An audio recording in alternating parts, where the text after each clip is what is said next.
Bab 831, Lembut. Setelah waktu yang tidak diketahui, Sanderye perlahan membuka matanya. Begitu dia membuka matanya, dia tiba-tiba duduk. Detik berikutnya, dia mengerutkan kening karena dia merasa lembut di pelukannya. Sanderye mencubit tanpa sadar. Suara kejutan tiba-tiba terdengar dari lapangan, dengan sedikit kemarahan di suaranya. Sanderye buru-buru melepaskannya. Nona Fanny. Itu adalah Fanny Zhou dalam pelukannya, dan saat ini, dia dan Fanny Zhou berada di gua yang gelap dan tidak dikenal. Pada saat ini, kilatan api tiba-tiba muncul di depan Sanderye. Sanderye menoleh dan melihat Fanny Zhou memegang api yang menyala-nyala. Di bawah cahaya api, wajah cantik Fanny Zhou tampak sedikit pucat dan lemah. Fanny Zhou memandang Sanderye dan tidak berkata apa-apa. Sanderye buru-buru berkata, "Nona Fanny, maafkan aku. Tadi aku tidak bermaksud sembrono, aku hanya melakukannya secara tidak sadar. Mohon maafkan aku." Fanny Zhou tiba-tiba tertawa dan berkata, "Aku mengerti." Sanderye merasa sedikit lega. Dia juga takut akan terjadi kesalahpahaman yang buruk saat ini. Untung Nona Fanny ini mengerti. Fanny Zhou melihat sekeliling, seolah dia memikirkan sesuatu, alisnya tiba-tiba berkerut, "Kultivasi kita." Mendengar perkataan Fanny Zhou, Sanderye tersenyum pahit, tingkat kultivasi sudah disegel. Fanny Zhou mengangguk, ada juga segel larangan khusus di sini. Sanderye merasakan menara kecil dan pedang Qingxuan di dalam hatinya. Segera, wajahnya menjadi gelap. Untungnya, meskipun aku tidak bisa merasakan Tuan Pagoda, aku bisa merasakan pedang Qingxuan. Selama bisa menghubungi pedang Qingxuan, masalahnya tidak akan besar. Sanderye menggelengkan kepalanya sedikit, sudah waktunya Tuan Pagoda ini ditingkatkan. Sanderye menarik kembali pikirannya dan melihat sekeliling. Tiba-tiba, dia melihat ke kejauhan, sepertinya ada gerbang batu di depan. Fanny Zhou berbalik dan melihat. Dia sedikit terkejut, lalu dia melihat ke arah Sanderye. Sanderye berdiri dan berkata, "Ayo pergi." Tapi, Fanny Zhou tidak bergerak. Sanderye sedikit terkejut. Fanny Zhou tersenyum pahit, "Sepertinya ada yang salah dengan kakiku." Sanderye melihat ke kaki Fanny Zhou, ada darah di tanah di bawah kaki kanannya. Sanderye berjongkok dan melihat lebih dekat, sepertinya patah. Berbicara tentang ini, dia memandang Fanny Zhou, "Kamu belum mengembangkan tubuh fisikmu." Alasan kenapa dia baik-baik saja adalah karena meskipun budidayanya tersegel ketika dia jatuh, tubuh fisiknya cukup kuat. Fanny Zhou menggelengkan kepalanya, "Aku terluka oleh kekuatan misterius itu, bukan karena jatuh ke tanah." "Sanderye, bisakah kamu mengambil benda penyembuh dari cincin penyimpanan?" Fanny Zhou menggelengkan kepalanya lagi, semuanya tersegel. Wajah Sanderye menjadi gelap. Fanny Zhou tersenyum dan berkata, "Tuan Ye, mungkin ada reruntuhan rahasia di depan. Pergilah lihat, aku akan beristirahat di sini, jadi tidak akan menghalangi." Sanderye melirik Fanny Zhou dan menggelengkan kepalanya, bukan hal yang baik jika seorang gadis terlalu pintar. "Saat ini, kamu masih ingin mengujiku." Saat dia berbicara, dia merobek jubahnya dan membalutnya dengan lembut. Fanny Zhou melirik Sanderye dan tidak berkata apa-apa. Setelah beberapa saat, Sanderye membalut kakinya, lalu berkata, "Aku akan membantumu, lihat apakah kamu bisa berjalan." Setelah itu, dia langsung mengambil tangan Fanny Zhou dan meletakkannya di bahunya, lalu dengan lembut mengangkatnya. Begitu tubuh mereka bersentuhan, Sanderye merasakan aroma samar menyelimuti dirinya, dan pada saat yang sama dia merasakan kelembutan di tubuhnya. Sanderye tidak banyak berpikir, dia dengan lembut mendukung Fanny Zhou dan berjalan. Pada saat yang sama, tangan kirinya secara alami melingkari pinggang Fanny Zhou. Dalam kegelapan, Fanny Zhou memegang potongan api yang terlipat. Cahaya api yang lemah tampak sedikit redup di lubang hitam yang gelap, seolah-olah akan tertelan kapan saja. Keduanya berjalan perlahan, berdekatan, mereka bisa merasakan kelembutan satu sama lain, dan tak satu pun dari mereka berbicara. Fanny Zhou melirik Sander Ye dari sudut matanya. Ekspresi Sander Ye tenang dan biasa saja. Jejak keterkejutan muncul di matanya. Segera, keduanya sampai di pintu batu, dan pada saat ini, pintu batu itu tiba-tiba terbuka perlahan. Melihat ini, keduanya mengerutkan kening. Fanny Zhou berkata dengan nada yang serius, "Hanya ada kami berdua di sini. Aku pikir senior melakukannya dengan sengaja." Sander Ye mengangguk, "Dia tidak membunuh kita. Dia pasti punya motif tersembunyi. Masuk dan lihat." Setelah itu, dia mendukung Fanny Zhou dan berjalan menuju pintu batu.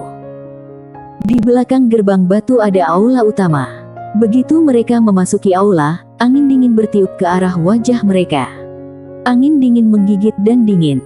Keduanya sedikit mengernyit dan diam-diam berjaga dalam hati lalu terus berjalan. Sebuah lilin terlihat di kejauhan. Apinya redup. Mereka mendekat. Di samping lilin, seorang lelaki duduk bersila, dengan rambut panjang dan tangan di atas lutut. Pria itu perlahan mengangkat kepalanya, wajahnya sedikit pucat, tampak sedikit menakutkan di kegelapan malam. Telapak tangan pria itu tiba-tiba terbuka perlahan, dan dalam sekejap, nyala api tiba-tiba membubung di sekitar aula. Malam berlalu seperti siang hari. Sander Ye memandangi pria di depannya. Pria itu tampak muda, berusia 30-an, dan mengenakan jubah panjang berwarna gelap. Pria berjubah hitam melirik Sander Ye dan Fanny Zhou, lalu berkata, "Duduklah."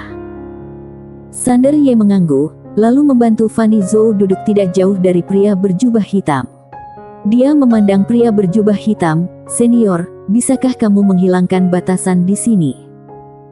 Pria berjubah hitam itu menggelengkan kepalanya, "Larangan di sini bukan disebabkan oleh aku."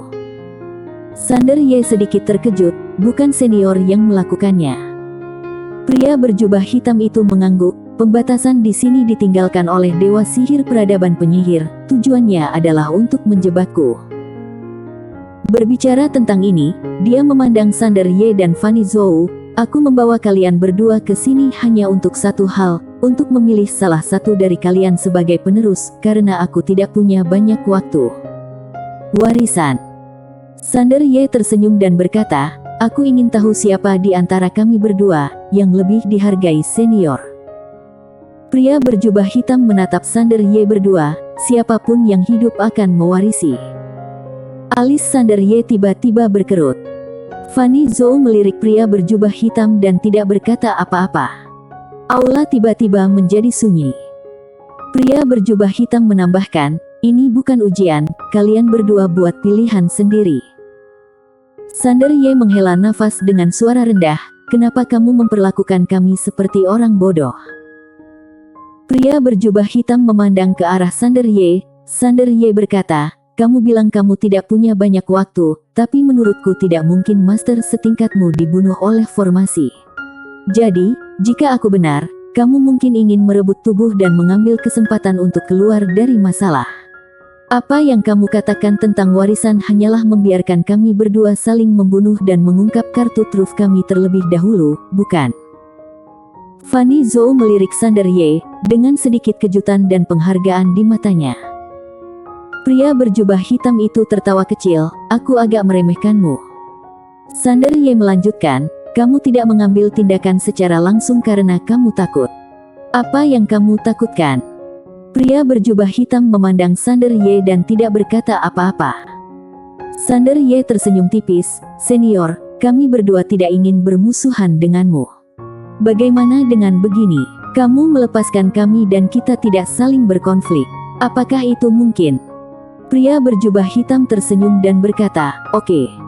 Sander Ye mengangguk, "Selamat tinggal." Setelah mengatakan itu, dia langsung mengambil Fanny Zhou dan membuangnya dari aula utama. Pada saat yang sama, dia mengulurkan tangan kanannya, dan pedang Kingsuan meluncur keluar dari menara kecilnya dan jatuh dengan mantap ke tangannya, lalu dengan ganas dia berbalik dan memukul dengan pedang. Pada saat ini, kekuatan mengerikan melonjak ke depan. Bang! Saat cahaya pedang hancur, Sander Ye langsung terlempar. Pada saat dia terbang, Sander Ye mengayunkan pedangnya lagi. Dalam sekejap, batasan di sekitarnya hancur pada saat ini. Ketika batasan itu dilanggar, Fanny Zhou tiba-tiba membuka telapak tangannya di kejauhan, dan cahaya keemasan jatuh lurus ke bawah dan menembus ke dalam tubuhnya. Dalam sekejap, baju besi emas muncul di sekujur tubuhnya, dan cahaya keemasan menyelimuti Sander Ye dalam sekejap, tapi kekuatannya masih terlalu kuat. Saat Sander Ye memukulnya, dia langsung menghancurkan cahaya keemasan itu menjadi beberapa bagian, kemudian keduanya terbang sejauh puluhan ribu kaki bersama-sama. Begitu Sander Ye berhenti, tubuhnya terbelah lapis demi lapis, dan darah terus mengalir dari mulutnya. Satu pukulan terluka parah. Kondisi Fanny Zhou juga tidak terlalu baik, baju besi emas di tubuhnya sudah retak, dan darah perlahan mengalir dari sudut mulutnya. Fanny Zhou memandang Sander Ye, "Apakah kamu baik-baik saja?" Sander Ye berkata dengan nada yang serius, "Tidak, ini sangat serius." Ketika Fanny Zhou hendak berbicara, keduanya tiba-tiba melihat ke kejauhan pada saat yang sama. Puluhan ribu kaki jauhnya, pria berjubah hitam perlahan berjalan di udara. Ranah Kaitao. Sander Ye menatap pria berjubah hitam itu. Pada saat ini, dia menyadari betapa menakutkannya kekuatan seorang Ranah Kaitao. Terlebih lagi, pria berjubah hitam di depannya belum berada pada kondisi puncak, bahkan jiwanya pun belum lerilap. Setelah lelaki berjubah hitam itu keluar, perlahan dia menutup matanya, menarik napas dalam-dalam, lalu berkata, "Aku lupa sudah berapa tahun aku tidak menghirup udara segar seperti ini." Sander Ye berkata dengan nada yang serius, "Kamu sengaja membuatku mengambil tindakan." Pria berjubah hitam membuka matanya, senyuman muncul di wajahnya, "Kamu memang pintar, kamu memahaminya dalam sekejap." Sander Ye sedikit mengernyit, "Yang membuatku bingung adalah, kenapa kamu tahu kalau aku bisa membuka segel dunia di sini?" Pria berjubah hitam itu tertawa kecil, "Tidak yakin, hanya taruhan, tapi yang jelas, aku memenangkan taruhan itu." Sander Ye terdiam. Astaga! Dijebak untuk melawan. Sialan!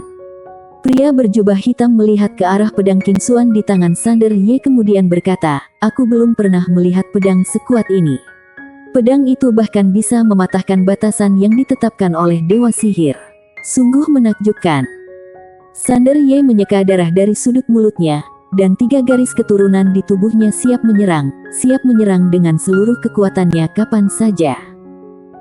Saat ini, pria berjubah hitam tiba-tiba berkata, "Bagaimana kalau begini? Berikan aku pedang ini dan aku akan membiarkanmu hidup, oke?" Sander Ye memandang pria berjubah hitam dan berkata sambil tersenyum, "Tidak." Saat dia mengatakan itu, dia akan membangkitkan garis keturunannya kemudian bertarung sampai mati, tapi pada saat ini, pria berjubah hitam tiba-tiba tersenyum dan berkata, "Jika tidak bisa, lupakan saja." Setelah mengatakan itu, dia berbalik dan berjalan pergi, menghilang di kejauhan dalam sekejap mata. Di tempat, Sander Ye dan Fanny Zhou sama-sama tercengang. "Pergi sekarang." Di sisi lain, dalam kegelapan, pria berjubah hitam memandang Sander Ye di kejauhan, sedikit mengernyit, "Kenapa aku merasa tidak nyaman ketika aku memiliki niat membunuh terhadap orang ini? Apakah ada sebab dan akibat yang tidak diketahui?" Berbicara tentang ini, dia berpikir lama dan berkata, "Orang ini memiliki 3 garis keturunan khusus, ilmu pedang yang luar biasa, dan memegang pedang yang tiada taraf. Dia adalah yang terbaik dalam hal kekuatan dan IQ, jadi orang di belakangnya sama sekali bukan orang biasa. Sekarang kamu sudah keluar dari masalah, kamu beruntung, tidak perlu mencemari sebab akibat yang tidak diketahui karena keserakahanmu dan menimbulkan masalah bagi dirimu sendiri." Setelah mengatakan itu, dia berbalik dan menghilang. Bersambung.